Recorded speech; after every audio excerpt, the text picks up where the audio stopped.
Toda glória seja dada ao Senhor, amém? Para minha alegria voltar a vê-los. Eu acho que tinha um mês que eu já não estava com vocês às 19h30 e agora a igreja tem mais pregadores e a gente tem que deixá-los participar. E além disso, o Senhor está nos levando daqui, então vocês também têm que ser alimentados por outras pessoas, por isso que vocês não têm me visto tanto nesse culto de 19h30. Mas semana passada, eu estou pregando a série Romanos, para quem sabe, e semana passada houve um equívoco com um problema aí com os nossos equipamentos, e nossos irmãos não conseguiram gravar o sermão de 17h30. E muitos irmãos chegaram para mim: pastor, nós perdemos a mensagem. Até alguns que vêm 19h30 e quer ouvir depois. Prega de novo em Romanos 3 para nós. Eu falei: mas como é que eu vou pregar no mesmo culto, a mesma mensagem, na mesma semana seguinte? Não dá. Aí me pediram: prega 7h30, os irmãos de 7h30 não ouviram a mensagem. Eu falei: então tá bom, vamos pregar 7h30. Eu quero convidar você para abrir comigo a Bíblia em Romanos 3. Romanos capítulo 3. Romanos 3. Romanos capítulo de número 3. À medida que você encontrar o texto, coloque-se de pé, em nome do Senhor Jesus.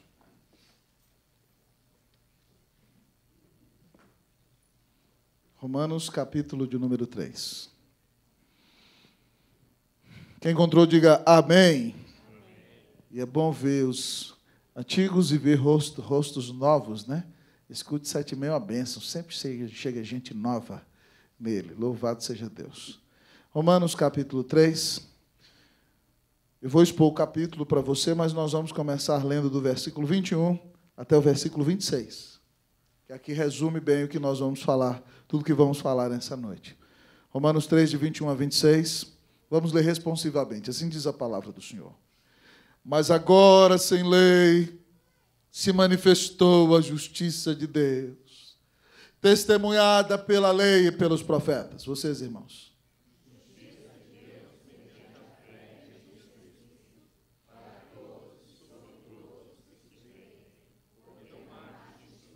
Pois todos pecaram e carecem da glória de Deus.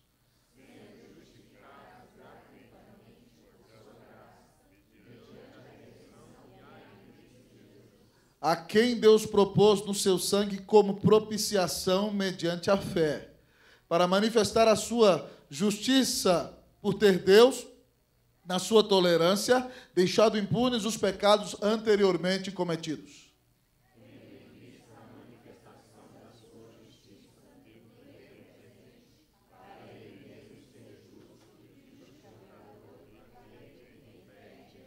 Amém. Nós vamos orar. Está gravando aí, Vanessinha? Está gravando aí, Tonton? Tudo certinho?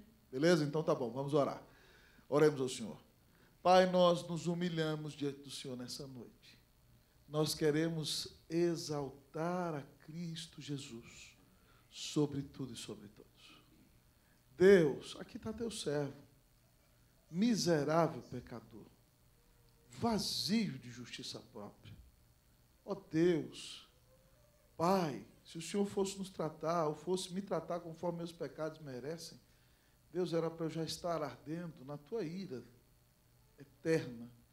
Mas obrigado porque o Senhor deu Jesus por mim. E deu Jesus pelos meus irmãos. Pai, no nome de Jesus, que essa noite a tua palavra venha ao nosso encontro com poder. Que o Senhor exalte Cristo aqui enquanto ouvimos essa mensagem, em nome de Jesus. Ó Pai, também que o Senhor venha desmascarar, ó Deus, ó Pai, cada um que aqui está, em nome de Jesus. Se alguém aqui tem botado uma máscara de falsidade, que tem se achado bom, arranca essa máscara hoje, Pai, em nome de Jesus. Ó Pai, que teu povo saia daqui em paz e alegre. Não porque carrega um peso, sustenta um tipo de vida que não vive, mas que teu povo saia daqui alegre e em paz porque é justificado, porque é lavado, porque é resgatado, porque é reconciliado com Deus. Fala conosco, Pai, exalta Cristo nesta noite. Deus, nós nos humilhamos. Pai, sabemos que quando o nosso defeito é mostrado, a gente não gosta. Ó Deus, ó Pai. E dói, é vergonhoso. Mas muito obrigado porque o Senhor usa a tua lei para apontar as nossas falhas, para mostrar o quão todos nós necessitamos desesperadamente de Jesus. É só nele que há esperança para nós. Então, Deus mostra quem nós somos, mas mostra quem Jesus é nessa noite. É o que eu te peço, Pai, exalta Jesus. E traz salvação à tua casa nessa noite, eu te peço em nome de Jesus. Amém. Poder sentar. Queridos irmãos e irmãs, depois de ter revelado que o Evangelho é o poder de Deus para a salvação de todo aquele que crê, nessa carta, a partir de Romanos 1,18, até agora, o apóstolo Paulo só fez bater. Ele bateu naqueles que levam uma vida devassa, naqueles que vivem na bebedeira, naqueles que vivem na prostituição, naqueles que atuam com pecados de homossexualismo, lesbianismo ou todo outro tipo de devassidão que ofende a santidade de Deus. Mas não satisfeito, ele bateu nos moralistas, naqueles que se acham bons, naqueles que acham que porque não andam na bebedeira ou na devassidão, são melhores do que os outros, e não são julgadores, isso sim.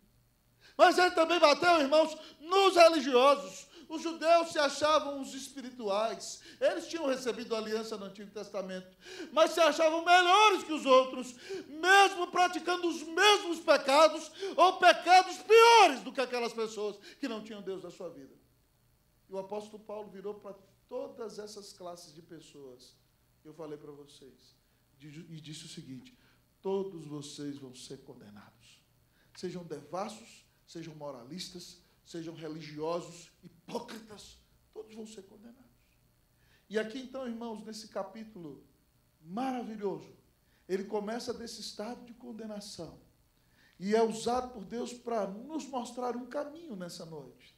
Então eu quero convidar você para sair da sua preguiça espiritual, que você limpe a poeira em nome de Jesus, calce a sandália da fé do Evangelho em nome de Jesus e disponha-se a caminhar. Porque o texto nos mostra nessa noite o caminho da condenação à justificação. O caminho da condenação à justificação. Se você está no caminho da condenação, que o Senhor Jesus te liberte nessa noite e te dê salvação. Que você ande no caminho da justificação. O texto nos apresenta, esse é o tema da mensagem, o caminho da condenação à justificação. E a primeira verdade que o apóstolo Paulo revela aqui é o seguinte, que os religiosos não aproveitaram o seu privilégio. Os religiosos não aproveitaram o seu privilégio. Quem vive confiado em religiosidade não aproveita seu privilégio. E o apóstolo está batendo nos judeus, queridos irmãos e irmãs. Ele começa dizendo no versículo 3, ele bateu nos judeus, falou que eles são hipócritas e que eles estão debaixo da ira de Deus, mas quem é religioso e se acha bom sempre vai espernear. E aqui o apóstolo Paulo cria, então, um oponente imaginário, que faz perguntas e ele responde, e ele pergunta a essa pessoa num debate, mostrando que os judeus estavam esperneando quando ele pregou. Olha o que o judeu diz aqui. Tem alguma vantagem de ser judeu, então? Olha o que diz o versículo 1. Lê comigo, vamos lá? Qual é, pois, a vantagem? Vamos lá, todo mundo? Vamos lá? 1, 2, 3, versículo 1, vamos lá? Qual é, pois, a vantagem do judeu? Qual a utilidade da circuncisão? Adiantou ser judeu? Adiantou ser circuncidado? Cortar a pele do prepúcio, que era o sinal do pacto no Antigo Testamento? Vale alguma coisa? Deus não tinha feito um monte de promessa no Antigo Testamento? Então eles estão dizendo, então não vale nada tudo isso. Paulo vai e fala. Ele está argumentando com esse inimigo. Ele diz assim, o que é isso, rapaz? A vantagem é muito boa. Em muitos aspectos. Olha o versículo 2, vamos ler comigo? Muitas, sobre todos os aspectos. Principalmente porque os judeus foram confiados os oráculos de Deus. Tinha alguma vantagem em ser judeu? O judeu está reclamando. Ele falou assim, muitas vantagens. Sabe por quê? Porque esse pessoal que está ouvindo o Evangelho agora não sabia nada da palavra de Deus até agora. Mas você que é judeu, você sabe da palavra de Deus desde pequenininho e desde a época do Antigo Testamento. Você tem muitas vantagens espirituais e a maior delas é que você já recebeu a palavra de Deus desde pequeno. Né? Tem alguma vantagem de ter sido criado na igreja? Muitas. Você recebeu a palavra desde menino. Ainda que isso não te salve.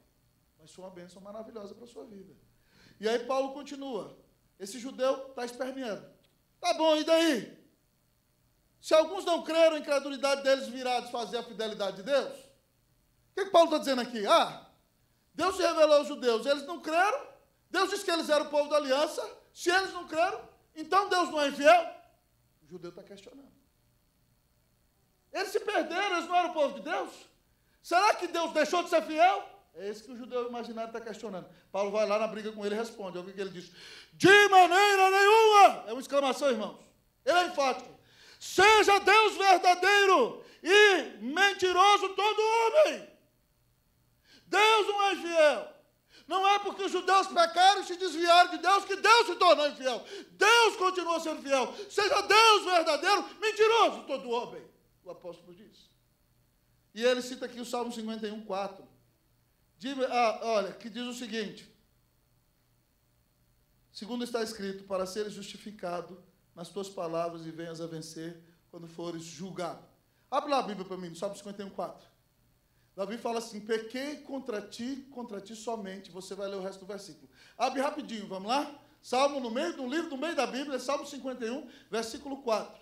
Ele começa dizendo assim, pequei contra ti somente. Vamos ler o Salmo todo? Quem achou já pode ler comigo. Vamos lá, 1, 2, 3, você vai ler. Pequei contra ti somente.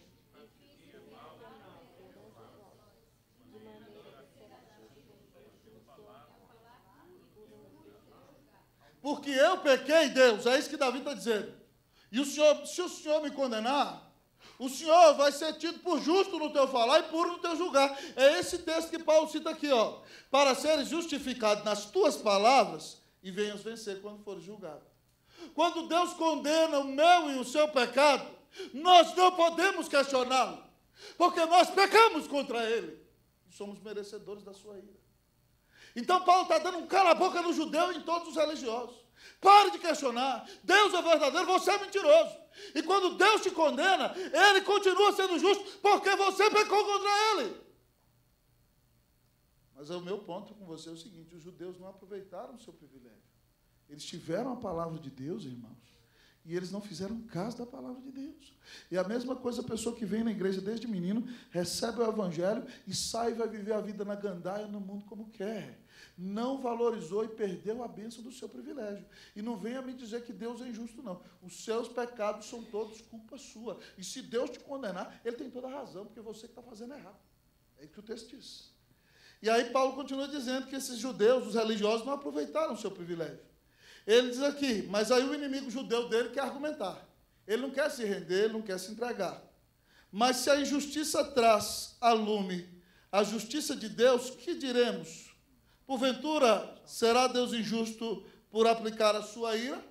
Falo como homem. Tudo certinho, hein, Tonton? Vamos lá aqui.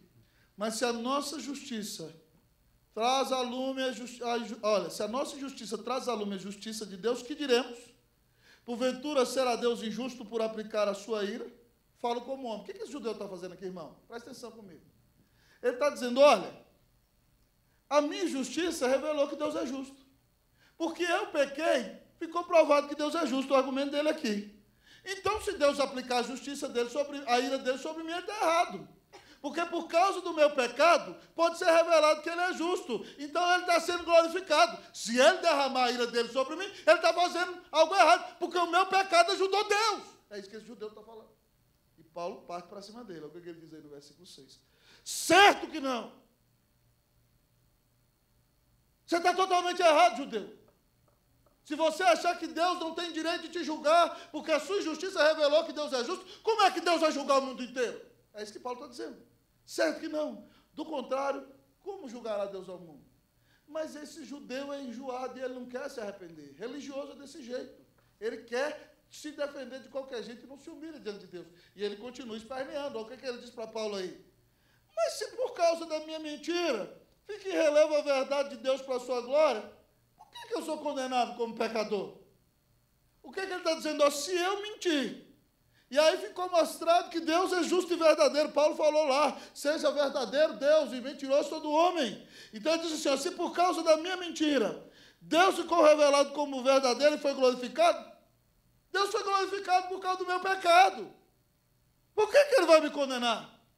E o judeu fala ainda assim, e por que não dizemos, como alguns caluniosamente afirmam, que o fazemos? Pratiquemos males para que venham bens. A acusação dos judeus aqui, irmãos, com os crentes era o seguinte. Os crentes diziam, nós somos salvos pela graça. Não existe nada que eu possa fazer que eu venha ser salvo. E apesar de todos os meus pecados, Deus me salvou. Aí os judeus, é assim? Então eu não preciso fazer obra nenhuma? Beleza, vamos cair no pecado, para a graça de Deus ser maior. É isso que os cristãos ensinam. Eles acusavam os cristãos disso. Mas Paulo diz, olha o que Paulo fala. Quem fala essas coisas, no final do versículo de número 8, ele diz, para quem fala isso, a condenação destes é justa. Meu irmão, quero dizer para você o seguinte, se você nasceu na igreja e ouviu a palavra desde pequeno, isso é uma bênção. Se você aprendeu os ensinos da Escritura, se você aprendeu desde menininho que Jesus é o Salvador, se você aprendeu a cantar na igreja, aprendeu salmos, aprendeu 3 palavrinhas só, você aprendeu que o seu barco é pequeno e grande é o mar, né? Você aprendeu que Jesus é o caminho, a verdade e a vida, você aprendeu que você tem a bênção de Deus. Mas se você aprendeu isso e cresceu e falou assim, eu já estou salvo, quer saber, vou para o mundo, isso não garante nada para você, porque na verdade isso revela que o seu coração é incrédulo, porque quem ama Jesus vai buscar a presença de Jesus, e não adianta você querer espernear, você não é salvo pelo que faz, mas as suas obras revelam se você é salvo ou não. Então meu desafio nessa noite, o seu, é olhar para a nossa vida e que nós nos perguntemos, o que é que nós temos feito com os privilégios que recebemos? Irmãos, eu tive a alegria de nascer numa família onde o evangelho era pregado, mas muito tristemente na minha juventude eu andei longe dos caminhos do Senhor, tentando fugir do chamado de Deus para a minha vida. Se eu pudesse apagar esse capítulo da minha vida, eu apagaria. Eu sei que ele faz parte da minha história, para revelar que sem Jesus eu não sou nada. Mas como me dói na alma saber que durante um tempo da minha vida, 1 ano e meio da minha vida, eu andei longe do meu Senhor. Eu fiz coisas que o desagradavam. E Ele poderia ter me jogado no inferno por causa disso. Mas eu louvo porque Ele me amou. Ele me trouxe de volta. E alguém que não valia nada, Ele ainda chamou para ser pregador. Deus é maravilhoso, isso é graça. E se Deus está te trazendo hoje de volta, está te chamando para os caminhos dEle, se arrependa dos seus pecados. Entenda que o fato de ter privilégios não dá a você álibi para ser irresponsável. Pelo contrário, maiores privilégios exigem de nós maiores responsabilidades. E o primeiro a falar isso não foi o Homem-Aranha, viu? No filme dele.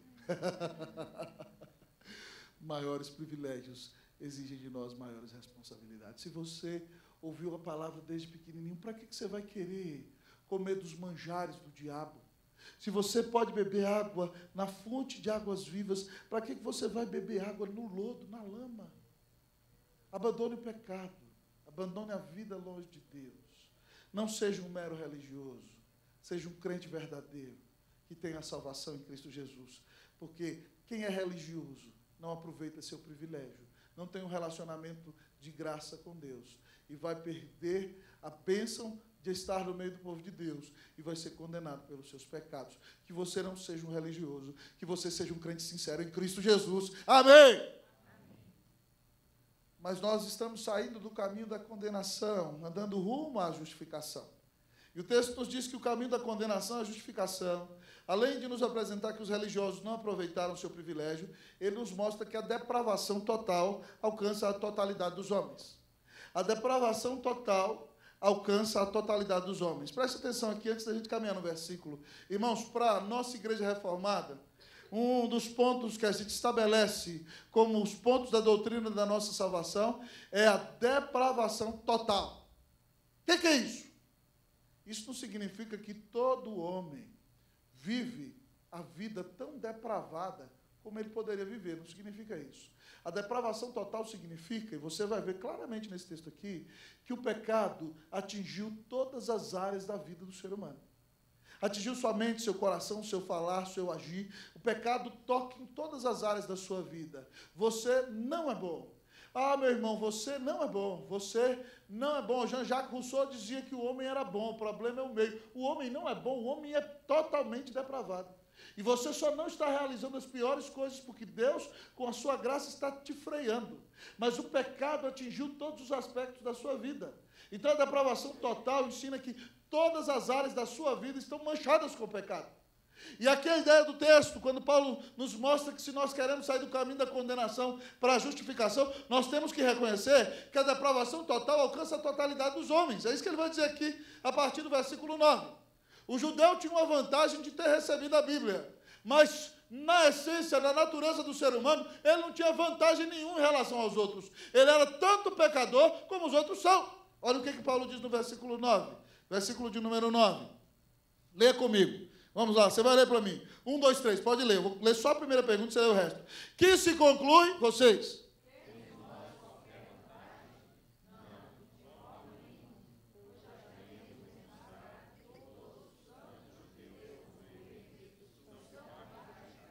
Leia o 10 também, por favor.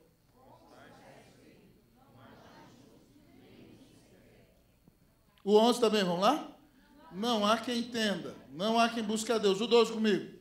Todos se extraviaram, a uma se fizeram inúteis. Não há quem faça o bem, não há nenhum sequer. Irmãos, Paulo está dizendo aqui, e aí? Lá no fundo do seu coração, quem é judeu, aplicando para nós aqui, quem foi criado na igreja, é melhor do que quem foi criado lá fora? De jeito nenhum, todo mundo é pecador. A vantagem que tinha era conhecer a palavra de Deus, mas na essência, todo mundo tem a mesma natureza, certo? Não de forma nenhuma, é isso que Paulo diz, pois já temos demonstrado que todos, judeus como gregos, o povo que tinha revelação e aqueles que viviam perdidos no mundo, todos eles aqui estão debaixo do pecado. E a ideia dessa expressão debaixo aqui, na língua que a Bíblia foi escrita, irmão, é que a pessoa está ali debaixo do jugo do pecado. Que todo ser humano que não tem Cristo Jesus, seja ele da igreja, seja ele do mundo, ele tem um peso, um jugo do pecado, e o pecado está ali, ó, açoitando ele. E ele está carregando ali o jugo, a canga do pecado. Quem não tem Jesus está dominado pelo seu pecado. E ainda que não viva uma vida de devassidão externa, mas a motivação com que faz todas as coisas é egoísta, é egocêntrica, é para aparecer diante dos homens. E não faz nada para a glória de Deus. Ele diz que todo homem sem Cristo é de escravo do pecado. E aí ele vai citar a Bíblia, irmãos, no versículo 10, e ele cita o Salmo 14, de 1 a 3, e o Salmo 51, de 1 a 3, quando ele diz, não há justo nenhum sequer. Não há justo, nenhum homem por suas obras, não tem ninguém que seja considerado bom diante de Deus pelo que faz. E aí ele vai explicar que o pecado, irmãos, nessa citação, citando 2 salmos de Davi, ele vai dizer que o pecado atingiu a nossa mente, a nossa maneira de pensar. Olha o que ele diz aí, não há quem entenda. O seu discernimento, o seu julgamento com respeito à vida e às questões de Deus é um julgamento influenciado pelo pecado. Você não conhece Deus na profundidade, você não entende os caminhos de Deus e nem a palavra de Deus você entende direito. Porque o seu pecado atrapalhou a sua maneira de pensar. Mas ele diz mais do que isso, e a minha também junto, irmão. Ele diz também que esse pecado afetou o nosso coração. Ele diz que não há quem busque a Deus. Por que a gente busca a Deus? Porque o nosso coração tem fome de Deus. Lembra lá Jeremias, quando diz, buscar-me-eis e me achareis, quando me buscardes de todo o vosso coração. Buscar a Deus é sinal de que o meu coração ama a Deus. E naturalmente, se eu não busco a Deus, é porque o meu coração foi afetado pelo pecado. Mas não só o meu pensamento e o meu coração, as minhas emoções, as minhas afeições, mas as nossas atitudes também. Olha o que Davi diz, e Paulo cita, certo? Todos se extraviaram, versículo 12, todo mundo, as suas atitudes. A uma se fizeram inúteis. Essa expressão inúteis, sabe o que significa? Inútil, sabe o que significa? Que as suas atitudes são corruptas. Que até aquilo que o homem que não tem Cristo faz, parecendo que é bom, ele faz para ganhar algo em troca. Quando alguém que tem uma doutrina equivocada faz boas obras, achando, nós não cremos em doutrina da reencarnação porque não está na Bíblia, achando que se ele fizer uma boa obra, ele vai reencarnar melhor, para quem que ele está fazendo a boa obra? Ele pode até parecer bonitinho ajudando o pobre, mas ele está pensando em reencarnar melhor lá na próxima. Quando o testemunho de Jeová vai lá na sua porta, bater e falar com você, ele vai lá, porque ensinaram para ele que se ele não for, ele vai perder a salvação. E muitas vezes você que é crente, faz as coisas com motivações para exaltar você mesmo também. E eu também estou dentro dessa barca. Então, irmãos, Vejamos bem que o pecado afetou a nossa mente, os nossos sentimentos e as nossas atitudes.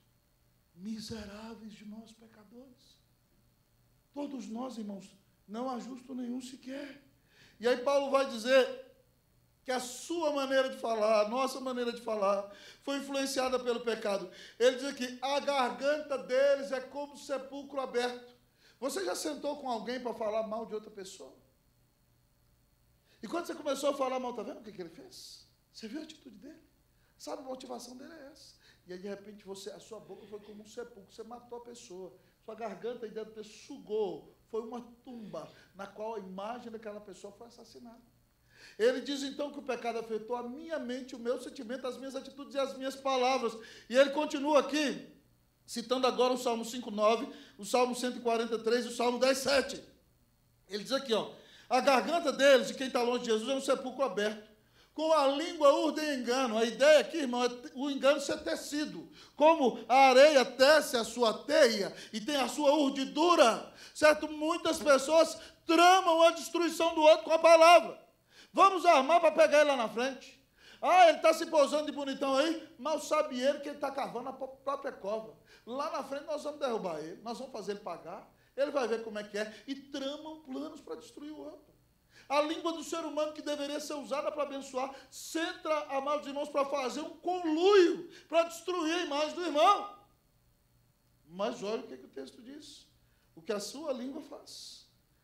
Veneno de víbora está nos seus lábios. A víbora, irmão, era uma cobra pequenininha. E essa cobra pequenininha, ela tinha um veneno muito concentrado. E nos dias da Bíblia, quando alguém era picado por alguma víbora, sabe o que acontecia? Se a víbora viesse e picasse na mão, para a pessoa sobreviver, imediatamente aquele membro tinha que ser cortado. Porque quando o veneno caía no sangue e se espalhava, já era. Não tinha soro que curasse aquela pessoa.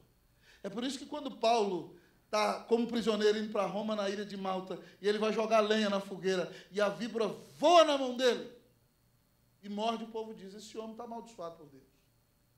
Mas aí, de repente, ele não morre, ele fica de pé. E aí eles olham, falam assim, esse cabra, ele é alguma divindade. E Paulo, não, para parar com isso, vamos pregar o evangelho.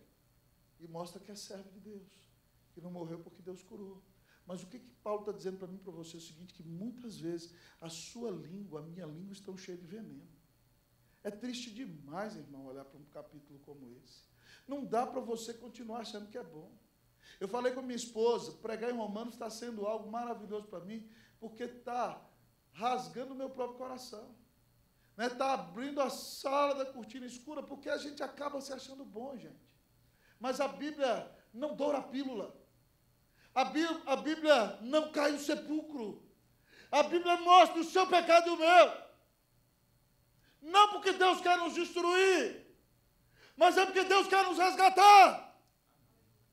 E se a gente não reconhecer o nosso pecado, nós não vamos ser resgatados. E é por isso que Paulo continua dizendo, a sua boca, além de ser um sepulcro, além de muitas vezes tramar a destruição do outro, além de você já ter usado a sua boca com veneno para matar o outro, a boca eles as têm cheia de maldição e de amargura. Que tristeza, irmão. Tiago, o irmão de Jesus, de sua língua foi dada para abençoar. E você sabe o que faz? Amaldiçoa. Você, meu irmão, foi chamado para abençoar. Deus disse para o seu pai na fé, você é uma bênção. Você é filho de Abraão. Você tem que ser uma bênção. Como é que você fala palavras que jogam as pessoas no chão? Que acabam com elas.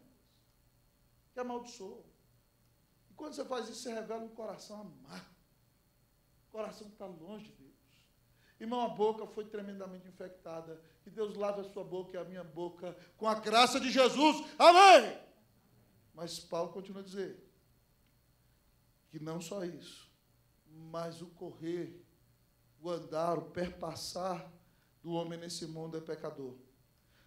São seus pés velozes para derramar sangue. Já parou para pensar, irmão, na maldade do ser humano? Já parou para pensar, nós vemos a corrupção terrível nesse país, homens andando de lá para cá. O pecado chega ao absurdo, amado irmão, de nós termos nesse país uma tremenda investigação contra a corrupção. E o cidadão é capaz de ligar para o outro, ainda pedir um dinheiro grande, sabendo, amado irmão, que está todo mundo sendo pego. Olha como é que o pecado emburrece o homem. O pecado enceguece aquele que está pecando. O cara liga e fala, me dá 2 milhões. É ilógico. É ilógico, meu irmão. Está todo mundo pegando todo mundo, mas é porque o pecado faz isso. O pecado faz isso, irmão. O pecado cega e revela, irmão, coração amargo. Eu não sou defensor nem de A nem de B, não, viu, irmão? Já estava orando para Deus tirar o governo passado que estava antes aí há muito tempo. Entendeu? Para Deus, e Deus está respondendo as orações da igreja nesse país. É por isso que a coisa está revirada do jeito que está. Mas, meu irmão, olha aqui. O texto diz que os seus pés são velozes para derramar sangue. Fico pensando, irmão, uma criança que nasce na favela, o traficante está lá querendo ganhar dinheiro, pega um menininho de 7 anos e não está nem aí, bota ele para entregar droga. E aí, se o menininho fuma a droga e não paga, sabe o que o traficante faz? Ele mata o menininho. Não tem dó, não tem piedade. É esse o ser humano quando o seu lucro é afetado, irmão. Ele derrama sangue. Mas Paulo fala mais, olha o seguinte, esses pés, além de destruir, ele diz que nos seus caminhos há destruição e miséria. Quem viu as crônicas de Nárnia aqui? Levante a mão. Quem viu as crônicas de Nárnia? Você já viu que quando a feiticeira está reinando, você já viu o que acontece com Nárnia? Nárnia está congelada, certo? A feiticeira simboliza, no imaginário de C.S. Lewis, Satanás e o reino maldito.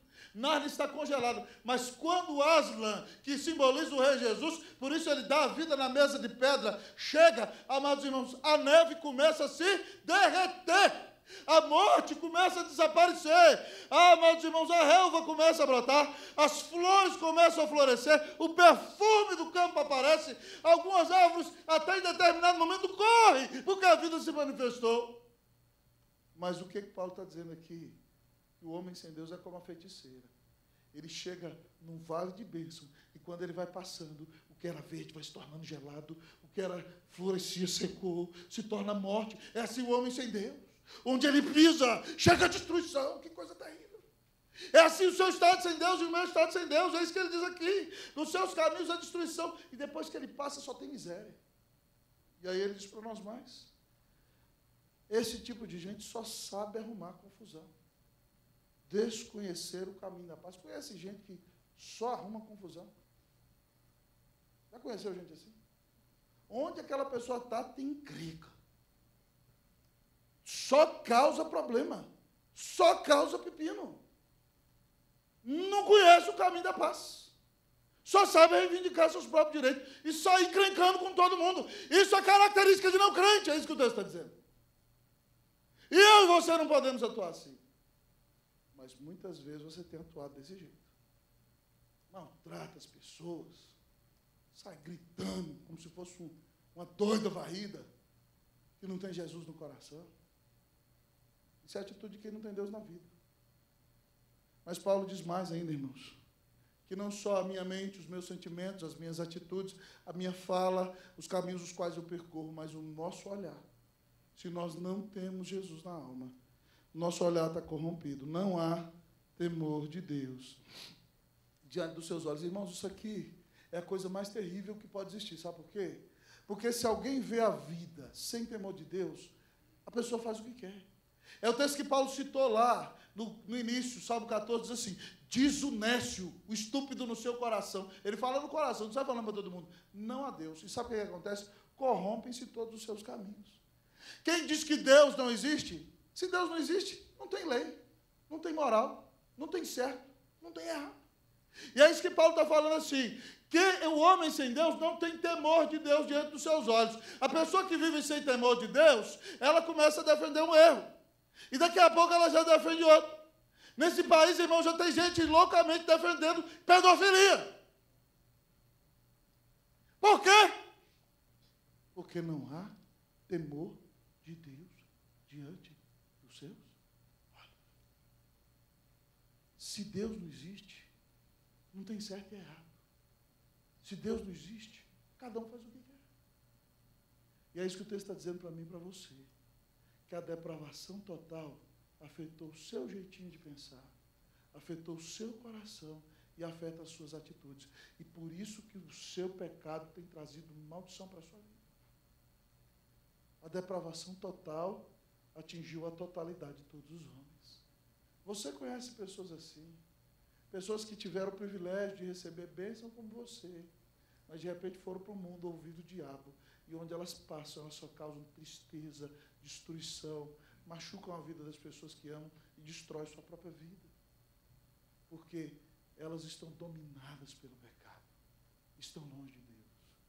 Será, meu irmão, que esse texto é um retrato da sua vida? Esse texto aqui, irmão, é uma picareta pesada para quebrar o seu coração duro e o meu. E aí Paulo vai bater, ao versículo 19. Ora, sabemos que tudo que a lei diz aos que vivem na lei, o diz para que se cale toda a boca e todo mundo seja culpável perante Deus. Sabe o que Paulo está dizendo? Que a lei do Antigo Testamento não foi dada para salvar você. Ela foi dada para mostrar tudo isso aqui para você. E ele pregou citando versículos do Antigo Testamento para dizer que a lei foi dada para mostrar o quanto eu e você não prestamos. A lei não salva ninguém. Porque ninguém pode obedecer à lei perfeitamente. Então, a lei que foi dada no Antigo Testamento foi dada para mostrar que você é pecador. E que eu também.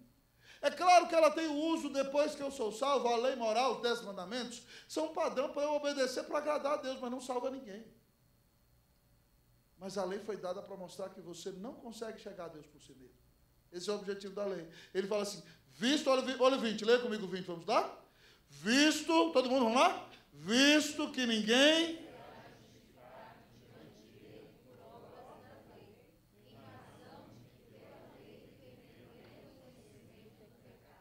A lei tem o objetivo de mostrar para você que você está todo manchado.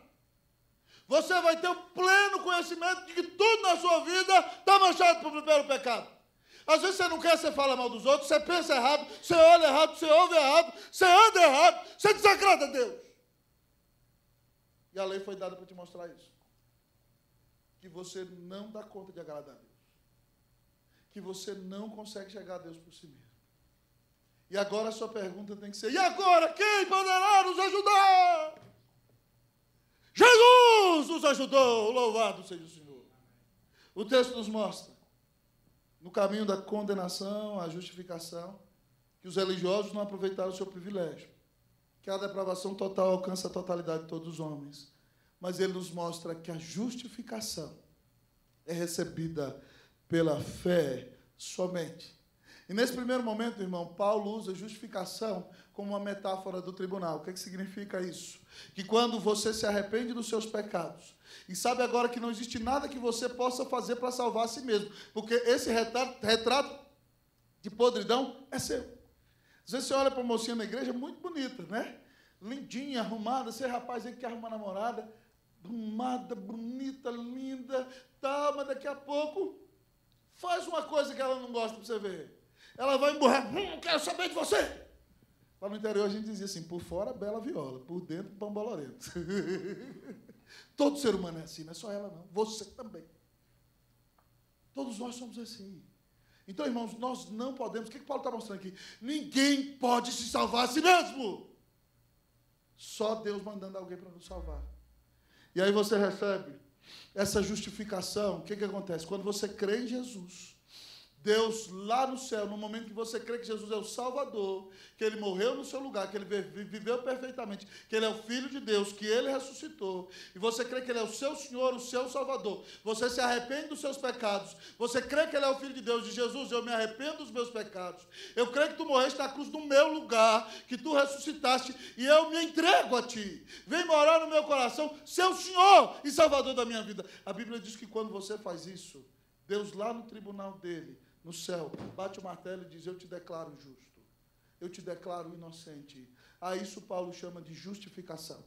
E aí o nosso ponto diz, graças a Deus que do caminho da condenação à justificação, ele mostra que a justificação é recebida pela fé somente. Versículo 21, olha para a Bíblia. É uma série expositiva, nós estamos seguindo o texto. Olha o que ele diz assim, agora sem lei, ou seja, ninguém é salvo pela lei, se manifestou a justiça de Deus, aquela justiça do tribunal de Deus. Mas ela foi pregada lá na lei. Moisés falou que Jesus viria. E os profetas também. Isaías anunciou até a morte de Jesus, mais claro que os evangelhos. Foi testemunhado pela lei e pelos profetas. Justiça de Deus, mediante a fé em Jesus Cristo. Foi isso que eu falei para você. Você crê em Jesus, Deus bate o martelo e eu te declaro justo. E você está perdoado de todos os seus pecados. E você agora é aceito na presença de Deus. E aí Paulo vai falar algumas coisas. Primeira coisa que ele diz para nós aqui é o seguinte, é que essa justificação é internacional. Ela não olha a cor da pele, ela não olha a origem, ela não olha seu rosto externo. Ele diz aqui, olha, essa justiça de Deus, versículo 22, é para todos e sobre todos os que creem, porque não há distinção. Não importa se você é homem, se é mulher, se é nascido, se você crê em Jesus, você vai ser salvo. E aí ele falando dessa justificação, ele mostra, irmão, a necessidade da justificação, que é um resumo de tudo que ele falou. Lê comigo o versículo 23, vamos lá todo mundo, vamos lá? O que diz? Pois todos são pecadores. E a ideia de carecer aqui, irmão, é que você que não tem Jesus não tem a glória de Deus na vida. Deus não habita dentro do seu peito. Você não tem comunhão com o Espírito Santo. Então ele mostra que a justificação é internacional, ele mostra que essa justificação é necessária, mas ele mostra que essa justificação é soberana. Olha o que ele diz, ó, sendo justificados, ou seja, você não faz nada para se salvar, foi Deus que no tribunal bateu o martelo e disse, eu te declaro justo. Mas aí ele mostra a fonte da justificação. Ele diz que a fonte é a graça. Olha o que ele diz aí. Vamos ler comigo, versículo 24? Eu espero que você não tenha preguiça de ouvir Bíblia, viu? Porque para ficar ouvindo Big Bobo lá, você gasta seu tempo. Então não tenha dó, não. A melhor coisa para a sua vida é ouvir um montão de versículos. Vai abençoar e mudar a sua vida. Deixe de preguiça espiritual. Em nome de Jesus. Vamos lá. Vem comigo. Vamos lá, versículo 24. Sendo justificados gratuitamente por sua graça. Irmão, graça, presta atenção, graça. Graça é um favor imerecido. Graça é presente. Graça, amado irmão, é Deus abrindo a sua bondade e nos dando aquilo que o seu coração bondoso que nós não merecíamos. Nós merecíamos a sua ira, Ele nos deu salvação. Nós merecíamos a sua inimizade, Ele nos deu a sua amizade. Nós merecíamos a condenação, Ele nos deu perdão. Nós merecíamos a raiva de Deus, Ele nos deu o seu amor. Graça, irmão, é Deus dando a salvação para você de graça, mesmo que você não mereça. Ah, meu irmão, a fonte da justificação é o coração gracioso, bondoso, generoso de Deus. Ninguém é mais generoso do que Deus. Graça é a lembrança de que Deus amou o mundo de tal maneira que deu o seu Filho unigênito para que todo aquele que nele crê não pereça, mas tenha a vida eterna. Deus te amou tanto que deu Jesus na cruz por você e te dá o perdão e a salvação de graça. Nada nesse mundo é de graça. Mas Deus te amou tanto que te deu a maior bênção de graça, que é a salvação em Cristo Jesus. E aí, meu irmão, ele mostra, depois de mostrar que essa justificação internacional, que é soberana, que é necessária, que é graciosa, ele mostra a base da justificação. E ele diz aí no versículo 24, eu vou ler 24, vocês o 25. Nós já estamos terminando, gente. Sendo justificados gratuitamente por sua graça, mediante a redenção que há em Cristo Jesus. Vocês o 25.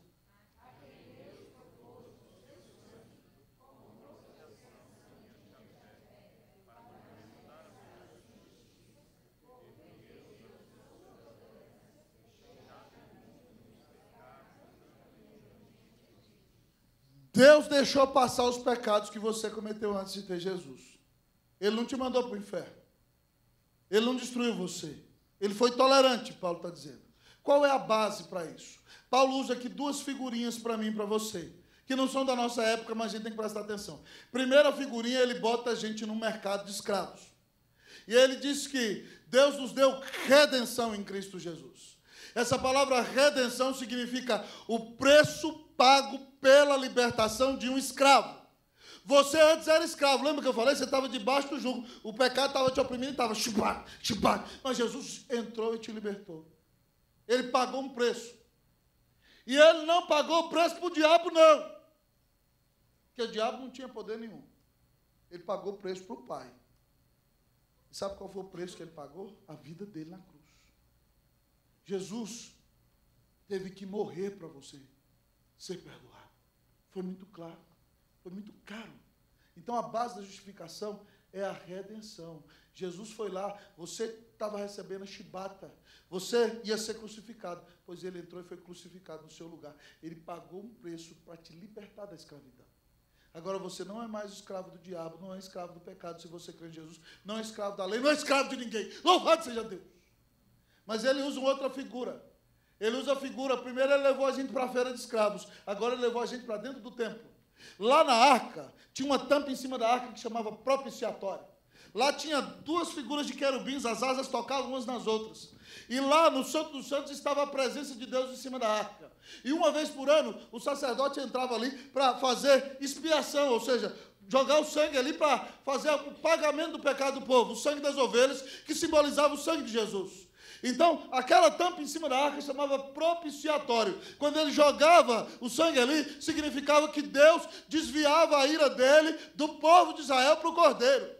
A ideia é mais ou menos o seguinte: você pecou, e Deus da sua ira estava com uma lança, e vinha como um grande guerreiro para destruir você. Você não tinha esperança. Mas Jesus entra no meio, e a lança de Deus é cravada em Jesus. E a ira de Deus não cai sobre você, caiu sobre ele. Isso é propiciação, sacrifício que desvia a ira.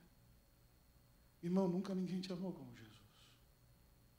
Você não está nem aí para ele, você não lê a palavra dele, você não busca em oração, você não tem dado testemunho, mas mesmo assim, ele te amou, sabendo tudo que você ia fazer, deu a vida na cruz por você. Que amor é esse?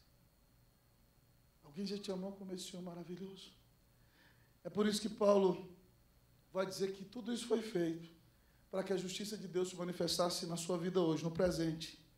E para que você não tivesse mérito nenhum e Cristo fosse considerado justo. E ele fosse o seu justificador. O versículo 27, 26 diz isto: o justo e o justificador daquele que tem fé em Jesus. E aí ele fala, olha, o judeu se orgulhava, o judeu era o maior orgulhoso. Eu dizia, eu que sou o cara espiritual, Deus se revelou a mim. Agora você que foi salvo vai fazer isso? Olha o que ele diz no versículo 27. Onde, pois, a jactância foi de todos excluída. Você não tem que ter orgulho nenhum, porque você não foi salvo por nada que você fez. Foi pelo que Jesus fez. Ele diz, onde está o orgulho? Foi de todos excluído. Por que lei das obras? Não! Pelo contrário, pela lei da fé.